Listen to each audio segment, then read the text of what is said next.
What's good in the hood, YouTube? This is Crazy Samurai 71 here, bringing you another video. Today I'm bringing a video on Power Rangers Hyperforce episode 20. Yes, we are into episode 20 now, which means we're into the home stretch of the show. There are 5 more episodes after this episode now, which is really crazy. And I'm hoping, like many of you, I'm sure, are hoping for a season 2. That is what would be a great thing to know. I hope that we get that confirmation sooner rather than later. Nothing is said so far. Cross my fingers that it happens. You guys need to talk. I'm going to talk. Everyone needs to hype this show up and make it big, because that's the only way that this show will get a second season or a third or a fourth season. Yes, and I'm saying this because I'll tell you this right now. This episode was so good. Our guest for the episode was Jason David Frank. For those who don't know, he played Tommy Oliver, the Green Mighty Morphin Power Ranger, the White Ranger as well for Mighty Morphin. He played also the Zeo Red Ranger.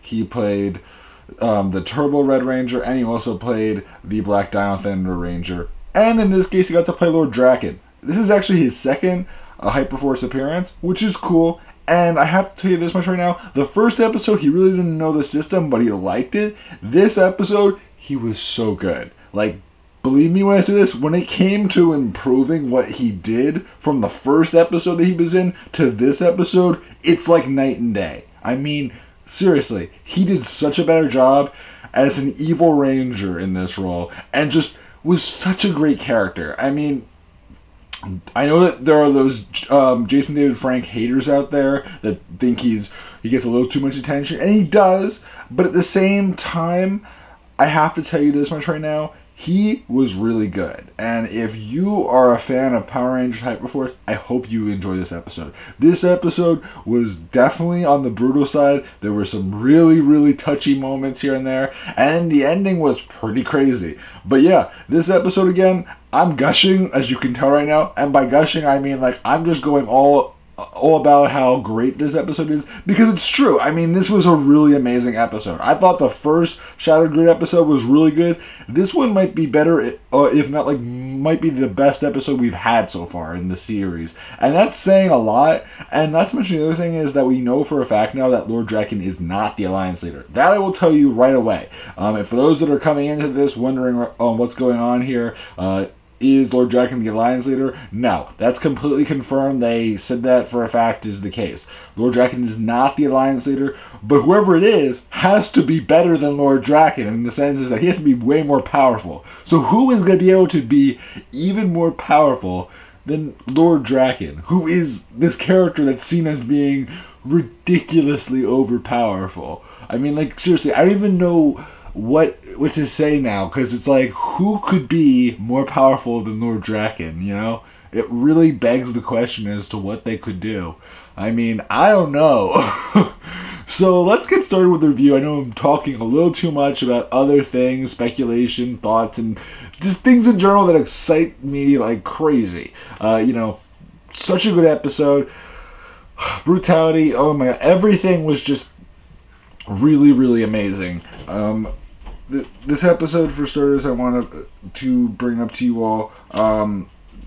It starts off with us seeing that the Rangers are met by Lord Drakkon, as we said before. We also see that there is a before the episode actually starts, there's some shenanigans that happen where the Rangers kind of introduced Jason David Frank, and we also have this weird situation that happens between Christina and Zach. Christina plays Vesper, for those who don't know, and Zach is the GM for the episode. So keep that in mind. But anyway, after that, we actually see a kind of a prologue where Lord Drakkon enters into a cafe where people run out, try to run away from Lord Drakkon, and he goes for some coffee, and he can't even drink it because he has his helmet on. So it's kind of a funny moment, and he learns of the fact that Scorpina is trying to take over Serpentera, and things are going to be pretty interesting, and that means that Lord Drakkon has to go head towards New Tech City. So that's very cool. So post-prologue, what does end up happening, I mean not prologue, prologue, what does end up happening is that Lord Drakkon arrives with his red sentries and asks the Rangers to stop and help him to fight against Scorpina. So yes, Lord Drakkon is going to be fighting against Scorpina, and he wants the Rangers' help. So he's not going to try to kill them unless he has to.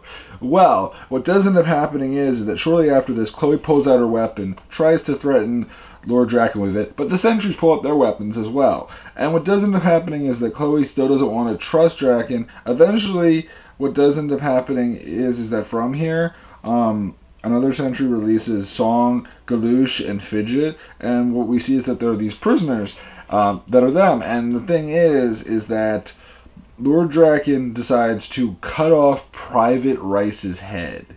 Yeah. Private Rice, remember Private Rice? Very small character, but yeah, he was in that show as well, and he was one of the prisoners. Yeah, his head was completely decapitated and he died. Wow. That's how they started this. I mean, yeah, that definitely happens all the time, right? In Power Rangers, you've seen that a million times before, right? Decapitation. Yeah, that's like some Mad Max stuff going on there. If you've ever watched that movie, I mean, yeah, brutality to the extreme. Although, don't get me wrong, they were not going like too over the top. I mean, this was definitely a way to set the bar from the get-go. But I mean, don't get me wrong, this is not like a over the top, like continuous thing with just bloodbaths and stuff. This was just an example of just how strong and how menacing Lord Drakkon can be. But yeah, so Private Rice dies. What we do end up seeing is that Eddie tries to put his trident near Colonel Song to kind of help. And the thing is that some sentries try to defend Lord Drakkon and kind of fight back and all that. So that all does end up happening. What we also see is that Marv and Vesper want to comply just because they want to maybe take advantage of the situation and do things to help maybe deactivate Serpentera or do something along those lines. So what we do end up seeing is that eventually Alpha responds to the Rangers telling them that there's some dark energy nearby, which obviously is Lord Drakkon, and that is interesting.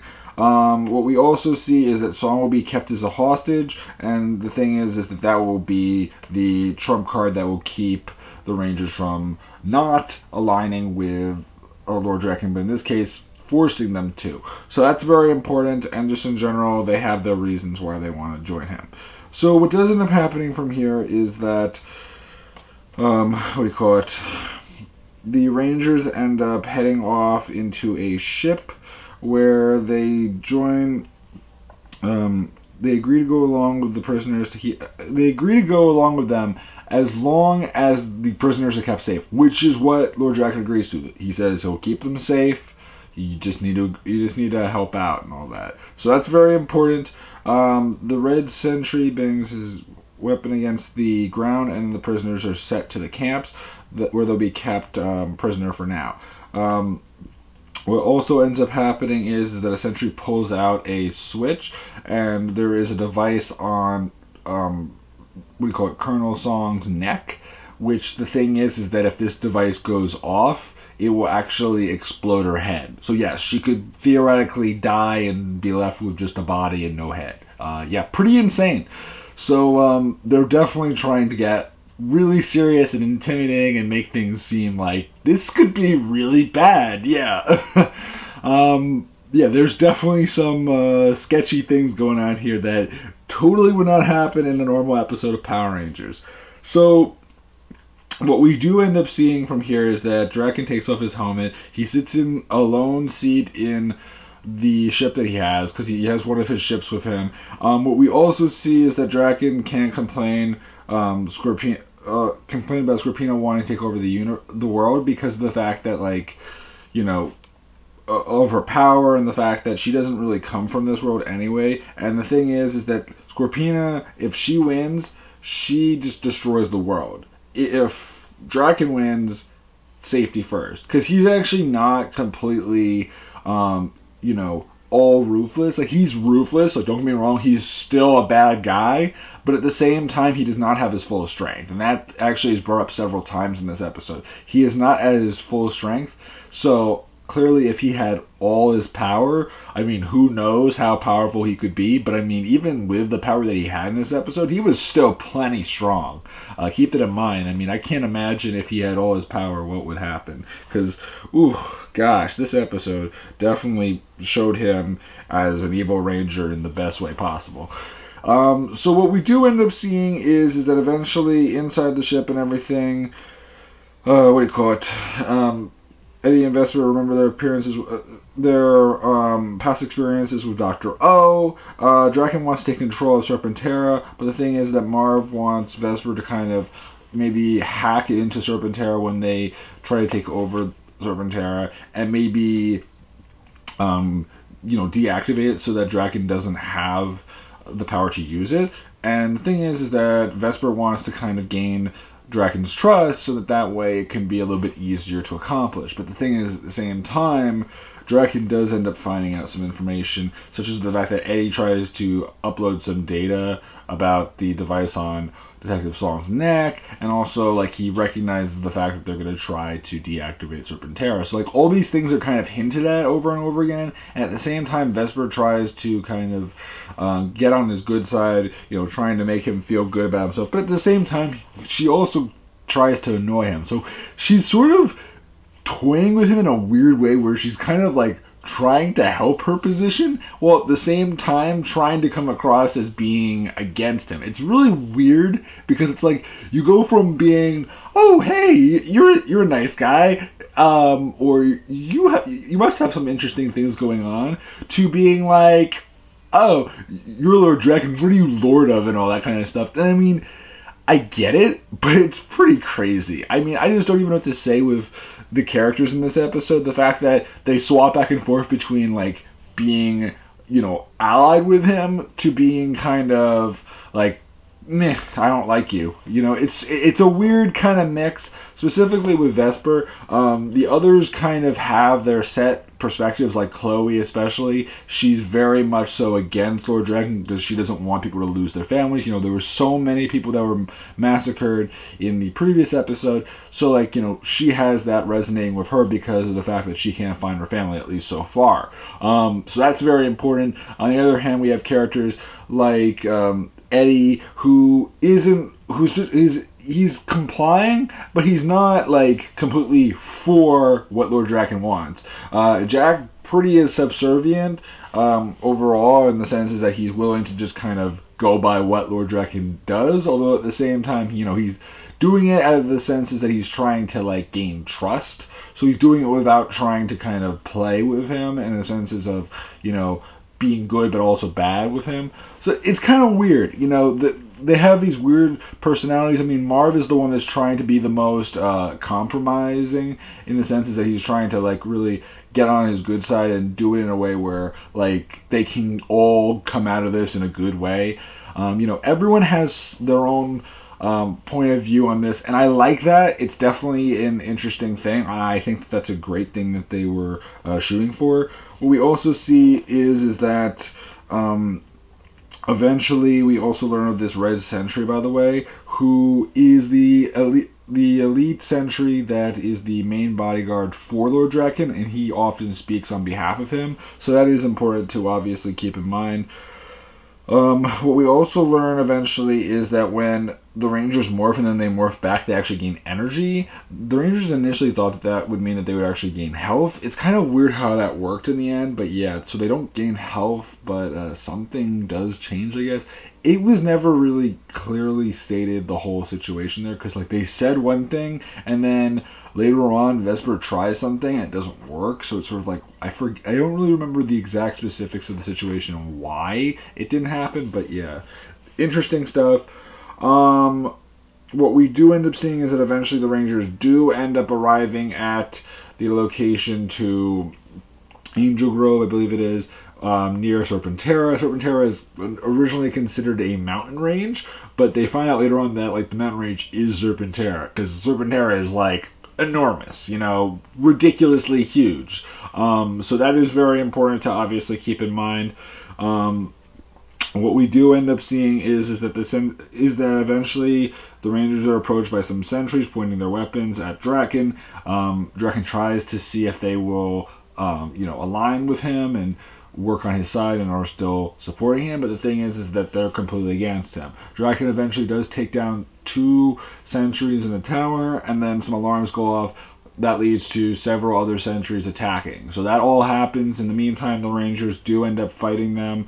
The Rangers take them down pretty easily, and then eventually they head into the main location where the red sentry actually sets off some sort of chemical or something in the air, and then the Rangers, as well as Lord Drakkon, arrive inside there. So at that point, what ends up happening is that the Rangers and Drakkon have to travel through Serpentera. They deal with several sentries. At the same time, they also have to deal with some traps. The traps are actually pretty interesting because, for starters, we have the first trap, which is one that Eddie deals with, which is this gigantic saw that he nearly gets his head cut off, but instead what actually happens is that Eddie manages to dodge really quickly. So that's really good, of course, but at the same time, definitely shows that things are in a dicey situation. So that is important. What we do know is that apparently Lord Drakkon does have maps that show him where all the traps are. So the thing is that the Rangers do follow. Though what does end up happening is that Vesper decides at one point to throw out her Cerberus disc while she's morphed. And she actually has her Cerberus disc sliced through. Completely sliced in half by one of the traps.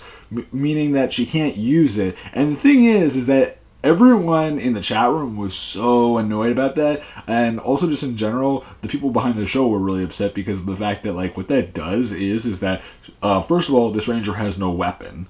Second of all, that also means that they can't use the Hyper Vortex Blaster right now because the shield is broken, or the Cerberus disc, or whatever you could say. Yes, it is broken right now, so that means they can't even use the Hyper Vortex Blaster, so that's gone. And yeah, let's keep going though, but yes, Vesper lost her weapon. So what does end up happening is that the Rangers continue down the pathway. As they're dealing with different things that they come across, they eventually end up hearing the sound of Scorpina. So at that point, the Rangers continue down the pathway, dealing with different traps, trying to get further and further down. And eventually they end up arriving at, Scorpina, and Lord Drakkon confronts Scorpina. The thing is that the Rangers do try to fight Scorpina as well as Lord Drakkon. Most attacks do not work. Scorpina is very, very strong, and eventually what does end up happening is that the Rangers at one point decide that they have to split up. That does end up happening after finding out that there are attacks elsewhere. The Rangers actually split up where we have Lord Drakkon, Vesper, and Marv staying behind, and Jack, Eddie, and Chloe going off to deal with the attacks in New Tech City. In the meantime, for Lieutenant Colonel Song or whatever, what we do end up finding out is that she is actually somewhere else, and we don't know where it is initially. But what does end up happening is that the Rangers that go off end up having to deal with several different sentries, and at one point are confronted by a sentry that holds a rifle to the Rangers. And what happens is that he basically tells Jack to put down his weapon. He does so. Then what happens is that the guy lifts up the weapon, and then he shoots the other sentry that's in the room, and basically tells the Rangers to knock him out as best they can, so that then Colonel Song can go. So that's very important to keep in mind. This sentry is willing to obey the orders of the Rangers. Now, it's very unclear as to who the sentry was. Maybe it was some random coinless member that kind of was sneaking in there in a red sentry uniform. It's unclear, but the point is they were willing to do something for Lord Drakkon and the Rangers. So at that point, they managed to free Detective Song. Not Detective Song. I keep saying Detective Song. Colonel Song. And that's cool. I do like the fact that that does end up happening. Eventually, what we do end up seeing is that eventually the Rangers end up splitting up. We do see that the Rangers do summon their Zords. Chloe summons her Phoenix Hyper Zord. Eddie summons his Serpent Hyper Zord. Jack initially does not summon his Zord, but there are 3 trucks that are traveling throughout the city. And the thing is that one truck has explosives, one truck has is being used to actually force people out of their homes and capture them. And then just in general, things are just not going very well. So at first they actually managed to destroy one of them, and following this, one of the trucks is used as a means for an explosion where Eddie manages to get the device off of the Colonel's neck and throws it into the air and tries to set off the bomb inside of it so that it explodes as one of the trucks also gets destroyed. So that's really cool. So there were 3 trucks, one gets destroyed, there are 2 left, and those 2 trucks are the ones that I said before. The third one, I don't remember if there was an original purpose for it, but that one was destroyed. I think when they were just initially heading out, that's when they destroyed this one. So that is important to know now, that the device is gone, that that truck is gone, but there's still 2 more that I said before that have their own role. So that all does end up happening. What we do end up seeing is that eventually Serpentera begins to rise as Vesper, Marv, and Drakkon try to head further into the ship towards the cockpit, because they realize that if if Serpentera is rising, that means that Scorpina must be at the cockpit and must be controlling Serpentera to bring it up into the air and guide it through and lead it to an attack. So that's very important to keep in mind. In the meantime, what we do end up seeing is that eventually Jack does summon his Ram Hyperzord, so that is cool to see. He takes down one of the trucks, and the people that are running out and everything, while Chloe tries to deal with the one that has explosives. In the meantime, Eddie plans to actually use the Serpent Sword since it has the ability to open up. He hopes to actually use it to rescue several people, which he manages to rescue as many people as his Zord can fit, and then everyone else, he actually tells them to form a circle, and then he wraps himself up, since he's a serpent, wraps it into a big coil to kind of shield those that couldn't make it into his Zord, so that way they're protected by the actual Zord itself, which is kind of cool. I like the fact that they found a way around that so that the civilians are kept safe, and that's a great thing to know that they figured out a strategy behind that. What do you call it? Marv and Vesper head with Drakkon towards the cockpit. The door is shut, so what happens is that Drakkon actually uses a heel kick to knock off the hinges and break the door down. At that point, Marv goes to attack Scorpina with Drakkon. They do an attack together, which is pretty cool.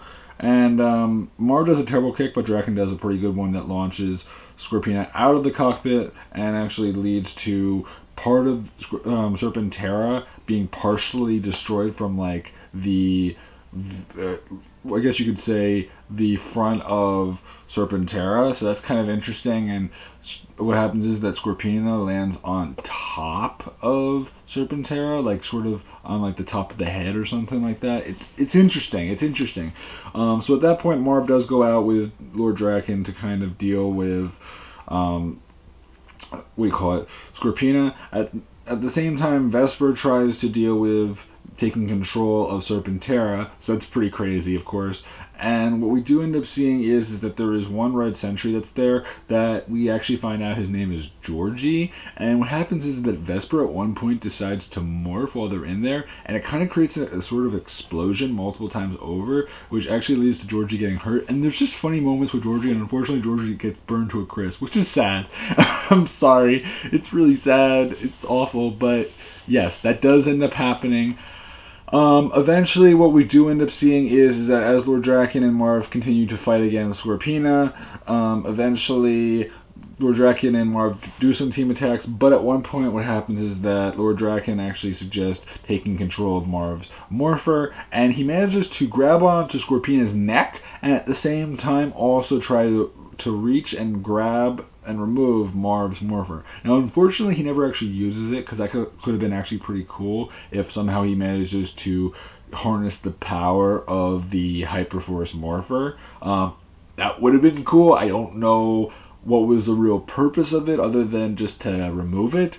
But yes, eventually that does lead to him being demorphed, and actually Marv does end up falling off of the ship. So it's a pretty scary moment, and at the same time we also see the other Rangers that are dealing with the trucks and everything. They do manage to deal with the trucks for a pretty good time. Eventually Chloe is flying through the air. She's dealing with several other ships that are on her tail, and at the same time she also sees that Marv is falling through the air. This is all happening as well as Vesper ends up seeing, well, she doesn't actually see it, but what she does end up doing is that she manages to gain control of the ship, but at the same time has to deal with seeing the darkness within Serpentera and how powerful it is and how it consumes the life out of her, like the life energy kind of dissipates from her. So that's pretty crazy. So that all does end up happening. Eventually what we do end up seeing is that one of the ships that looks like the one that Lord Drakkon brought the Rangers on arrives near Marv before he's about to fall and, like, you know, potentially die or get really killed. Someone reaches out, grabs him, and rescues him, and that is Coinless Bulk. Coinless Bulk, if you're wondering what that means, basically he is a coinless fighter, and it is Bulk, you know, Bulk and Skull, but Bulk from the coinless universe. So this is not like our normal Bulk. This is Bulk from this universe, so he's a resistance fighter, and that's very cool to know that they kind of found some way to insert him in. Sure, it was not Paul or Polly, but at the same time, it's fine. I think that they did it fine. It wasn't a huge thing, and as far as Polly goes, he didn't really make much of a effort to mention anything about it. Like, he didn't really mind it. He didn't really say anything. I don't know what his opinion of that is. You know, it really wasn't brought up in the end. But yeah, so that does end up happening. Marv does inform this Bulk about the current situation and how Marv wants to rescue Vesper. I combined rescue and Vesper into one word, Vesper. So what does end up happening is that from here, as this continues, we end up seeing that the other Rangers that are on the ground end up continuing to fight. Eventually, Alpha 55 is summoned nearby. Jack ends up going into the Hyperforce ship. In the meantime, Eddie ends up realizing that he has to go rescue Vesper, because Vesper decides to bring the ship into a nosedive position where it's going to be destroyed and everything. It could lead to a huge explosion. And the thing is that Lord Drakkon actually ends up attacking Vesper. So what happens is that Eddie actually transports himself onto the ship, and the thing is that the way that this works is that if he doesn't do it within 3 seconds of rescuing Vesper, if he doesn't rescue Vesper in like 3 seconds and come back and everything, he could potentially die. Like, I mean, completely die. What does end up happening is that eventually Eddie is brought on to the cockpit of the ship, and what happens is that Vesper and Eddie try to deal with Lord Drakkon. Eventually, what does end up happening is that Eddie tries to protect Vesper, but at the same time, Vesper goes in to kind of shield Eddie and take charge and go between Eddie and Lord Drakkon. And what happens is that something pretty insane happens, and that is Vesper loses her arm. So she doesn't lose her entire arm, but she loses the majority of her arm, which is pretty crazy. The fact that any of the Rangers lost anything is amazing, and the fact that she loses like almost all of her arm to the point that she's bleeding out, she almost has no health, and she's just in bad shape, pretty amazing. Eventually those two are brought back to the Hyperforce ship, where on that ship what happens is that Vesper is taken care of. Eddie does use the healing charge, so that is very good to see. What we do end up seeing at the same time is that Marv eventually is told that he has to return to the Hyperforce ship, and Chloe also does as well. So that all does end up happening. We also have this other thing happening where like Song ends up fighting some of the sentries. Like, there's this amazing moment with Song and some sentries that do end up happening regarding what do you call it, a rocket launcher where she actually destroys like a whole group of them inside the truck, which is pretty amazing. We also end up seeing that inside the what do you call it? Inside the Hyperforce ship, the Rangers all try to comfort Vesper. She does gain consciousness and she gains back a good chunk of her health, but in the end she's not fully healed and she doesn't have an arm right now. So yeah, in other words, we have a Ranger missing an arm, the same Ranger missing a weapon, and they can't form their combined weapon. So yeah, pretty crazy. As far as things go with how that will be changed in the future, not very clear. You know, it's still very much so a mystery. We will have to wait and see what does end up happening. As far as things go from here, the Rangers do end up finding out that they are going to have to travel to the future of this alternate dimension to learn more. We also see that in some sort of extra scene that apparently Lord Drakkon finds out that that Serpentera can be repaired. It will take about a month, but after that Serpentera will be operational again so he can use it. So clearly what that likely means is that whatever the Hyperforce Rangers are going to deal with, that will be something that will have to do with Serpentera. Now, as far as things go from here, Song, it's really unclear exactly as to what happens to her. You know, you would hope things go over well. What we do end up learning, and this is something that's extra, which is that as far as this story goes, there is an end piece to this, which is answered in the Mighty Morphin Power Rangers Boom Studios comic. So if you're wondering what that extra piece is, it will be answered there. If you're wondering if you have to read the comics in order to get by for the next episode, no. If you choose to not read the comics and you decide, okay, I'm going to wait till episode 21 and I'm not going to even care, episode 21 is going to be an original story. It is not going to be related to Shattered Grid, so it is going to be continuing the normal story, but at the same time, they did say that the last 2 episodes, I believe they said, for Power Rangers Hyperforce will have something to do with what occurs in the Shattered Grid story. So that is interesting and very important to remember. So if you want to know exactly what that means, definitely read the Boom Studios comics tomorrow when they come out. Yes, that is very good idea. I would say that. And now that I'm actually talking to you guys, it's actually the same day. So actually read them today. Yes, read them today. You will learn exactly what happened to the Hyperforce Rangers. And when it comes to the next episode of Hyperforce, let's just say this much right now. It's up in the air as to where they'll go, because we have no idea where they're going. What they do say is that it's supposed to make sense as far as connecting stories if you read the comics to this and all that.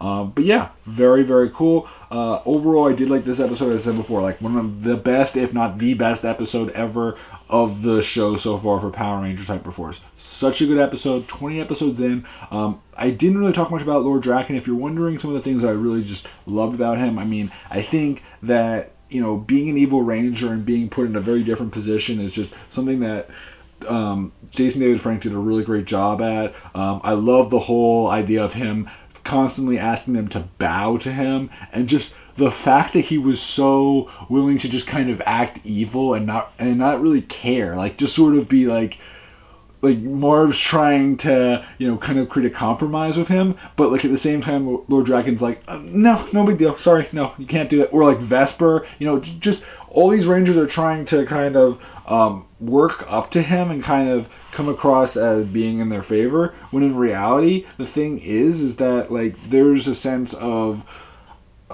Lord Drakkon just kind of being that superior villain that, you know, no one can really, like, they can try, but no one can mess with him. Like, that's the thing that's pretty amazing about him as a character. And the thing is that Jason David Frank just played it so well. I mean, he wanted to like destroy the Rangers. Like, he really did want to destroy the Rangers. At the same time, he kind of worked both ways. You know, he was working with them, at the same time he was working against them, because there were several times where they did team attacks, but at the same time then he would go back and try to kill them. So it's this weird balancing situation where he's like, you can't trust him, but at the same time you have to trust him. And I kind of like that whole mentality of it, where there is this kind of mixed trust distrust situation going on here, where you have to wonder like what's going through their minds. At the same time, it was also pretty intense with Zach, the GM. He was great for this episode. This is his last GMing episode for Power Rangers Hyperforce, at least so far. Obviously, if the story continues for a second season, or if they just feel like maybe we want to bring him back for one more episode, that is obviously a possibility. I don't expect it in these next 5 episodes, but maybe if they have a second season, I could see Zach GMing again, because I think that Zach did a really good job when it came to GMing these 2 episodes. I think that it was a really good change. Don't get me wrong, I love Malika Lim. I think she does a great job, but I think that this episode, just in general, and the last episode really show that Zach may not be the best when it comes to certain character roles, but he does a pretty good job at being a GM. And when it comes to playing characters that are known in the franchise, not as good, but when it comes to ones that are original, he's likable, he's fun, he's interesting. I actually don't mind his Alpha 55, but I thought his Georgie was good. I liked his Fidget. I liked a lot of his smaller characters that were original characters that he got to make. That's something that I really appreciated, and I just think in general, I'm really happy that the show is doing as well as it is. I will say this again to all you. Please continue to support this, because if you want a second season, the only way you can do that is if you talk about it with people, if you make everyone aware through Facebook groups, through Twitter, hashtagging, doing all sorts of stuff like that. Believe me, it is gonna make all the difference in the world. It may not seem like it would, but believe me, that's the thing that really kills shows if you don't do it. If you don't say you want more, where does the show go? It disappears. And that was something that was mentioned at the very end. So I keep on talking. This episode is I keep on speaking. I'm going to stop now because I already have gone way over the number of minutes that I've wanted to speak. But again, it's just because there's been a lot of things that I love. There's a lot of things I want to talk about. And that's about it for me, guys. So please remember to like, comment, subscribe. And I'll see you guys in the next video. So until then, guys, I am Crazy Samurai 1, and goodbye, guys.